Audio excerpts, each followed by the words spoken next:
Bonjour et bienvenue sur Sako Coaching Santé. Très heureux de vous recevoir toujours avec les mêmes réels plaisirs.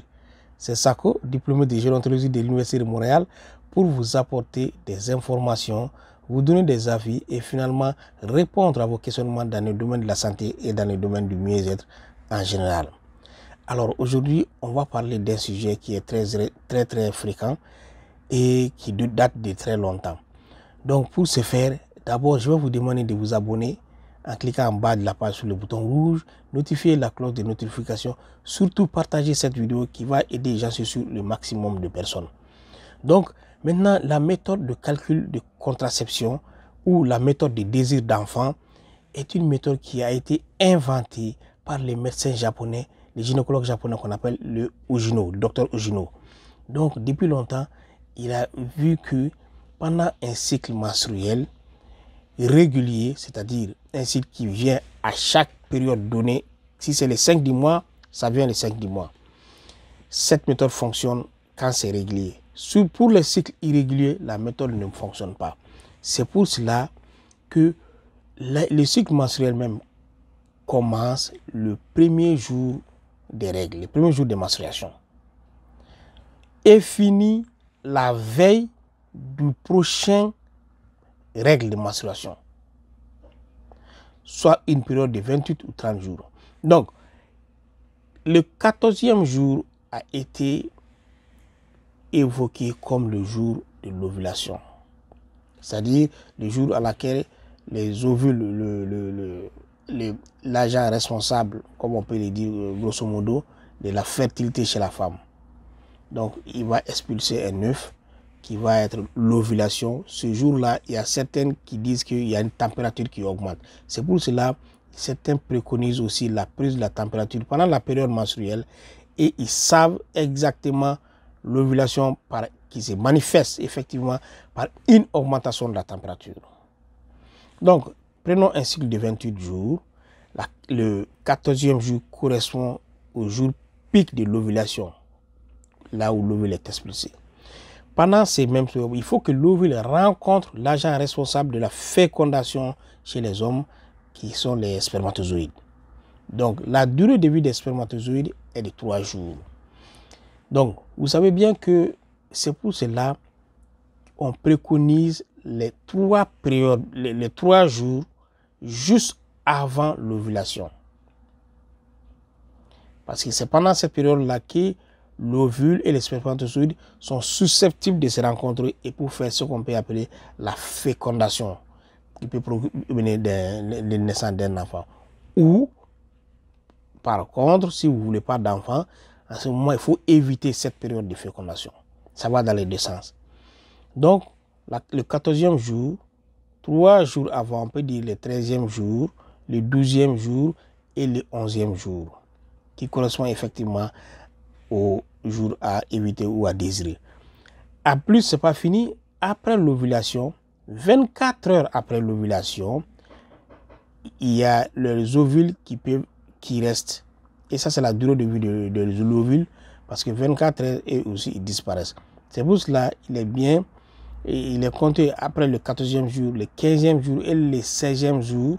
Il y en a qui disent le 16e jour et le 17e jour, il y a l'ovule qui est là. Et si l'ovule qui est là, donc la fécondation, elle est toujours possible.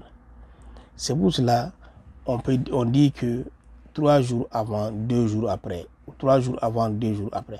Après, je vais vous expliquer ça de manière très schématique sur un petit tableau, comme ça c'est plus facile de comprendre que le verbal.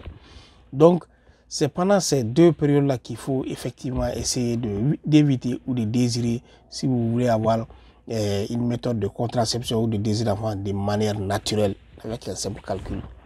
Mais cette méthode a été beaucoup décriée, mais ça reste à utiliser. Il y a certaines personnes qui l'utilisent toujours. Donc, je vais vous voir tout de suite de l'autre côté pour le tableau, pour vous expliquer vraiment schématiquement, parce que c'est plus facile à comprendre quand c'est visuel sur un tableau. Donc, à tout à l'heure sur le tableau. Voici le petit tableau récapitulatif dont je vous avais promis. Voilà, nous avons le tableau qui est là. Comme la méthode d'Ojino, elle est faite pour... C'est une méthode contraceptive et une méthode de désir d'enfant. c'est dans ces deux conditions qu'on utilise la méthode de Junot. Voilà. Donc, la méthode de Junot est là. Considérons les premiers jours des règles. Les premiers jours des règles. Le premier jour des règles, ça peut tomber à n'importe quelle date. Ça peut tomber vers le 25 du mois. Vers le 25 du mois. Mais ça reste le premier jour des règles. Donc, à partir du premier jour, on commence à compter jusqu'au 14e jour.